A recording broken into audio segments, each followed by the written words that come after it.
প্ৰথমতে মই আপোনালোকক জনাব খুজিছোঁ যে আজি দিনটোৰ কোনোবা এটা সময়ত আমাৰ গ্ৰেড 3 আৰু গ্ৰেড 4 কমিশনে পৰীক্ষাৰ যেটো আমাৰ গ্ৰেড 3 আৰু গ্ৰেড 4 পৰীক্ষা অনুষ্ঠিত হ'ব তাৰ সিলেবাসখন প্ৰকাশ কৰিব। মই সংবাদ মাধ্যমক অনুৰোধ কৰিম যে আপোনালোকে যাতে সিলেবাসখন অলপমান বহুল প্ৰচাৰ কৰি দিয়ে, ছাত্ৰ ছাত্ৰীসকল যাতে উপকৃত হয়। আৰু এইবাৰ পৰীক্ষাত এটা নতুন দিশ আমি সংলগ্ন কৰিছোঁ, আগতে পুলিচতো কৰোঁ, যে এইবাৰৰ পৰা নিগেটিভ মাৰ্কিঙৰ এটা সিস্টেম হ'ব, অৰ্থাৎ ভুল উত্তৰ কৰিলে মাৰ্কিংটো নিগেটিভ হ'ব। সিদিনাখন মই ফেচবুকত কৈছিলোঁ, তাৰপিছত আপোনালোকে বহুতে প্ৰচাৰো কৰিছে। এইবাৰৰ যেটো পৰীক্ষা ই অলপ খুব এটা চ্যালেঞ্জিং এক্সাম হ'ব, যে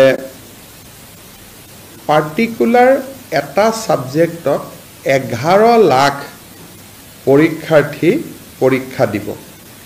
আমি যেতিয়া মেট্ৰিক পৰীক্ষাও পাতো, হাইয়েষ্ট আমাৰ ক্যান্ডিডেট হয় 5 লাখ।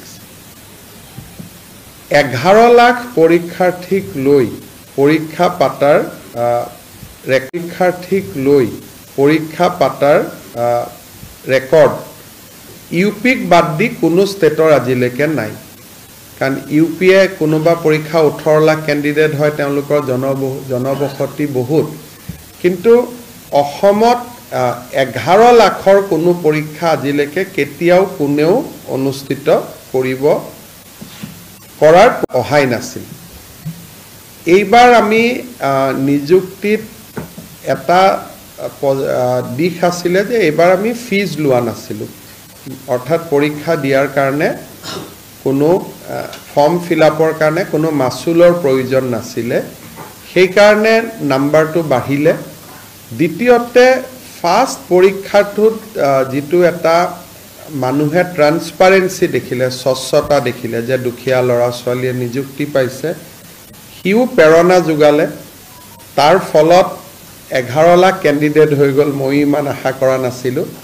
পৰীক্ষা পতাটো আমাৰ বাবে এটা খুব চ্যালেঞ্জ হ'ব। ডিসি সকলেও চেণ্টাৰ কৰিব পাৰিব নোৱাৰিব, তেওঁলোকেও যথেষ্ট কষ্ট কৰিব লাগিব।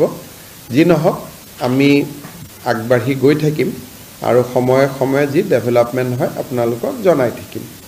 পুলিচ, শিক্ষক বা হেলথ ডিপাৰ্টমেণ্টত প্ৰব্লেম নাই, প্ৰব্লেমটো অকল এই গ্ৰেড 3 আৰু গ্ৰেড 4ৰ পাৰ্টিকুলাৰ দুটা সাবজেক্টতে আছে।